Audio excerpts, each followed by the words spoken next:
श्रीमद् भगवद गीता का पाठ करने से पहले आपको संकल्प लेना होता है। उसके लिए आपको हाथ में थोड़ा जल, कुमकुम और अक्षत लेकर संकल्प करना होता है कि मेरा नाम, गोत्र, स्थान, दिन, वार के दिन मैं यह संकल्प करती हूँ कि यह गीता जी का पाठ मेरे सभी पितृदेवताओं को प्राप्त हो। मैं नित्य एक पाठ का अध्ययन करूँगी। ऐसे कहकर यह जल पितृदेवताओं के निमित्त छोड़ देना है। यह संकल्प पहले अध्याय के दिन ही करना है। पाठ शुरू करने से पहले कलश भरकर रखना है और पाठ समाप्त होने के बाद में यह जल तुलसी के पौधे या अन्य किसी भी पौधे में विसर्जित कर देना है। ऐसा आपको रोज करना है।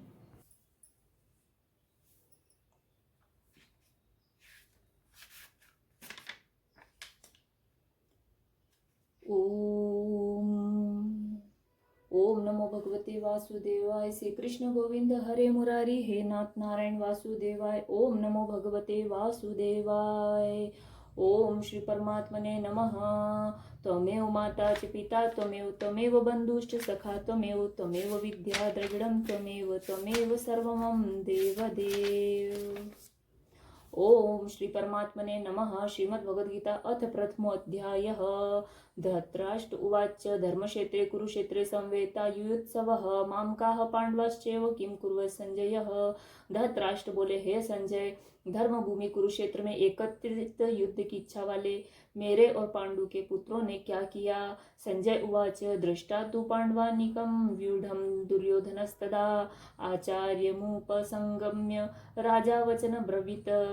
संजय बोले, उस समय राजा दुर्योधन ने व्यूह रचना युक्त पांडवों की सेना को देखकर और द्रोणाचार्य के पास जाकर ये वचन कहा, हे आचार्य, आपके बुद्धिमान शिष्य द्रुपद पुत्र धृष्टद्युम्न द्वारा व्यूहाकार खड़ी की हुई पांडु पुत्र की इस बड़ी भारी सेना को देखिए। इस सेना में बड़े बड़े धनुषों वाले तथा युद्ध में भीम और अर्जुन के समान शूरवीर सात्विकी विराट तथा महारथी राजा द्रुपद, दृष्टकेतु और चेकितान तथा बलवान काशीराज पुरुजित, कुंती भोज और मनुष्यों में श्रेष्ठ शैव्य पराक्रमी युधामन्यु तथा बलवान उत्तमौजा सुभद्रा पुत्र अभिमन्यु एवं द्रौपदी के पांचों पुत्र, ये सभी महारथी है। हे ब्राह्मण श्रेष्ठ, अपने पक्ष में जो भी प्रधान है उनको आप समझ लीजिए। आपकी जानकारी के लिए मेरी सेना के जो सेनापति है उनको बतलाता हूँ। आप द्रोणाचार्य और पितामह भीष्म तथा कर्ण और संग्राम विजय कृपाचार्य तथा वैसे ही अश्वत्थामा विकर्ण और सोमदत्त का पुत्र भूरिश्रवा और भी मेरे लिए जीवन की आशा त्याग देने वाले बहुत से शूरवीर, अनेक प्रकार के शास्त्र शस्त्रों से सुसज्जित और सबके सब युद्ध में चतुर है। भीष्म पितामह द्वारा रक्षित हमारी वह सेना सब प्रकार से अजय है और भीम द्वारा रक्षित इन लोगों की यह सेना जीतने में सुगम है। इसलिए सब मोर्चों पर अपनी अपनी जगह स्थित रहते हुए आप लोग सभी निःसंदेह भीष्म पितामह की ही सब ओर से रक्षा करें।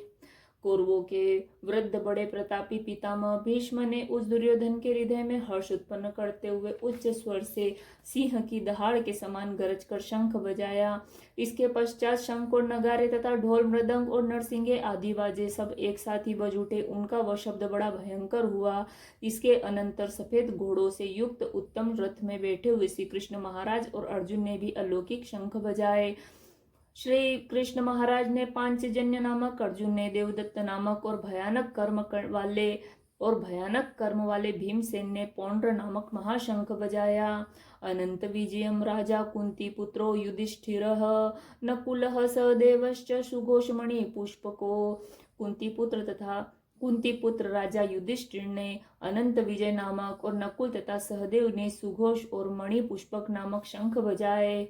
श्रेष्ठ धनुष वाले काशीराज और महारथी शिखंडी एवं दृष्टद्युम्न तथा राजा विराट और अजय सात्विकी राजा द्रुपद एवं द्रौपदी के पांचों पुत्र और बड़ी भुजा वाले सुभद्रा पुत्र अभिमन्यु, इन सभी ने हे राजन सब ओर से अलग अलग शंख बजाए और उन भयानक शब्द ने आकाश और पृथ्वी को भी गुंजाते हुए धृतराष्ट्र के अर्थात आपके पक्ष वालों के हृदय विदीर्ण कर दिए।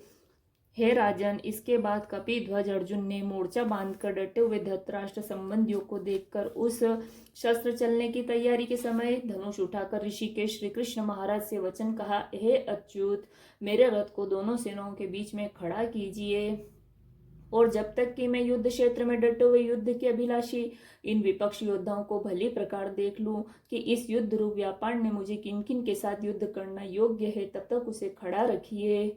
दुर्बुद्धि दुर्योधन का युद्ध में हित चाहने वाले जो ये राजा लोग इस सेना में आए हैं, इन युद्ध करने वालों को मैं देखूंगा। संजय बोले, हे धृतराष्ट्र, अर्जुन द्वारा इस प्रकार कहे हुए महाराज श्री कृष्णचंद्र ने दोनों सेनाओं के बीच में भीष्म और द्रोणाचार्य के सामने तथा संपूर्ण राजाओं के सामने उत्तम रथ को खड़ा करके इस प्रकार कहा कि हे पार्थ, युद्ध के लिए जुटे हुए इन कौरवों को देख। इसके बाद प्रथापुत्र अर्जुन ने उन दोनों ही सेनाओं में स्थित ताऊ चाचाओं को, दादा परदादाओं को, गुरु और मामाओं को, भाइयों को, पुत्रों को, पोत्रों को तथा मित्रों को, ससुरों को और सुहृदों को भी देखा। उन उपस्थित संपूर्ण बंधुओं को देखकर वे कुंती पुत्र अर्जुन अत्यंत करुणा से युक्त होकर शोक करते हुए वचन बोले। अर्जुन बोले, हे कृष्ण, कुरु युद्ध क्षेत्र में डटे हुए युद्ध के अभिलाषी इन स्वजन समुदाय को देखकर मेरे अंग शिथिल हुए जा रहे हैं और मुख सूखा जा रहा है तथा मेरे शरीर में कंप एवं रोमांच हो रहा है। हाथ से गांडीव धनुष गिर रहा और त्वचा भी बहुत जल रही है तथा मेरा मन भ्रमित सा हो रहा है, इसलिए मैं खड़ा रहने को भी समर्थ नहीं हूँ। निमित्तानि च पश्यामि विपरीतानि केशव, न च श्रेयो अनुपश्यामि हत्वा स्वजन माहवे। हे केशव, मैं लक्षणों को भी विपरीत ही देख रहा हूँ तथा युद्ध में स्वजन समुदाय को मारकर कल्याण भी नहीं देखता हूँ। न कांक्षे विजयम कृष्ण न च राज्यम सुखानि च, किम नो राज्यन गोविंद किम भोगोर्जीवितेन वा। हे कृष्ण, मैं न तो विजय चाहता न राज्य तथा सुखों को ही। हे गोविंद, हमें ऐसे राज्य से क्या प्रयोजन है अथवा ऐसे भोगों से और जीवन से भी क्या लाभ है। हमें जिनके लिए राज्य भोग और सुखादि अभिष्ट है, वे ही सब धन और जीवन की आशा को त्याग कर युद्ध में खड़े हैं। गुरुजन, ताऊ चाचे, लड़के और उसी प्रकार दादे मामे, ससुर पोत्र साले तथा और भी संबंधी लोग हैं। हे मधुसूदन, मुझे मारने पर भी अथवा तीनों लोगों के राज्य के लिए भी मैं इन सबको मारना नहीं चाहता, फिर पृथ्वी के लिए तो कहना ही क्या है। हे जनार्दन, धृतराष्ट्र के पुत्रों को मारकर हमें क्या प्रसन्नता होगी, इन आतताइयों को मारकर तो हमें पाप ही लगेगा। अतएव हे माधव, अपने ही बांधव धृतराष्ट्र के पुत्रों को मारने के लिए हम योग्य नहीं हैं, क्योंकि अपने ही कुटुंब को मारकर हम कैसे सुखी होंगे। यद्यपि लोभ से भ्रष्ट चित्त हुए ये लोग कुल के नाश से उत्पन्न दोष को और मित्रों से विरोध करने में पाप को नहीं देखते, तो भी हे जनार्दन, कुल के नाश से उत्पन्न दोष को जानने वाले हम लोग को इस पाप से हटने के लिए क्यों नहीं विचार करना चाहिए। कुलक्षये प्रणश्यन्ति कुलधर्माः सनातनाः, धर्मे नष्टे कुलं कृतसन्नम धर्मो अभिभवत्युत। कुल के नाश से सनातन कुल धर्म नष्ट हो जाते हैं। धर्म के नाश हो जाने पर संपूर्ण कुल में पाप भी बहुत फैल जाता है। हे कृष्ण, पाप के अधिक बढ़ जाने से कुल की स्त्रियां अत्यंत दूषित हो जाती और हे वाष्णेय, स्त्रियों के दूषित हो जाने पर वर्ण संकर उत्पन्न होता है। वर्ण संकर कुल घातियों को और कुल को नरक में ले जाने के लिए ही होता है। लुप्त हुई पिंड और जल की क्रिया वाले अर्थात श्राद्ध और तर्पण से वंचित इनके पितर लोग भी अधोगति को प्राप्त होते हैं। इन वर्ण संकर कारक दोषों से कुल घातियों के सनातन कुल धर्म और जाति धर्म नष्ट हो जाते हैं। हे जनार्दन, जिनका कुल धर्म नष्ट हो गया है, ऐसे मनुष्यों का अनिश्चित काल तक नरक में वास होता है, ऐसा हम सुनते आए हैं। अहो बत महत् पापम कर्तुम व्यवस्थिता वयम, यद्राज्य सुख लोभेन हंतुम स्वजन मुद्धताः। हाँ, शोक हम लोग बुद्धिमान होकर भी महान पाप करने को तैयार हो गए हैं, जो राज्य और सुख के लोभ से स्वजनों को मारने के लिए उद्धत हो गए हैं।